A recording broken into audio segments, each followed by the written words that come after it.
بسم اللہ الرحمن الرحیم۔ شروع کرتا ہوں اللہ تعالیٰ کے نام کے ساتھ جو بڑا مہربان نہایت رحم کرنے والا ہے۔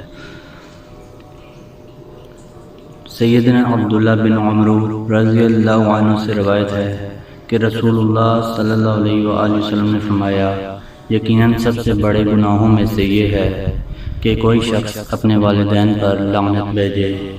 پوچھا گیا، یا رسول اللہ صلی اللہ علیہ وآلہ وسلم، کوئی شخص اپنے ہی والدین پر لعنت کیسے بھیجے گا؟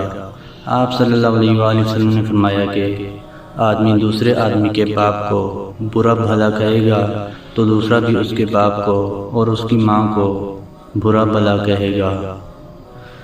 رسول اللہ صلی اللہ علیہ وآلہ وسلم نے فرمایا، کوئی دن نہیں جس میں بندے صبح کرتے ہیں مگر اس میں آسمان سے دو فرشتے اترتے ہیں۔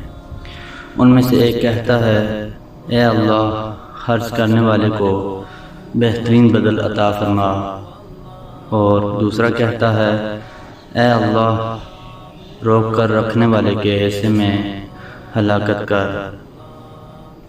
پیارے دوستو، ویڈیو اگر اچھی لگی ہے تو لائک ضرور کیجیے گا، اور اگر آپ چینل پر پہلی دفعہ آئے ہیں تو چینل کو بھی سبسکرائب کر دیں۔ اللہ تعالیٰ آپ کو ہمیشہ خوش و خرم اور سلامت رکھے۔ اللہ تعالیٰ آپ کو دونوں جہاں میں کامیابی عطا فرمائے، آمین۔ جزاکم اللہ خیر، والسلام علیکم ورحمۃ اللہ وبرکاتہ۔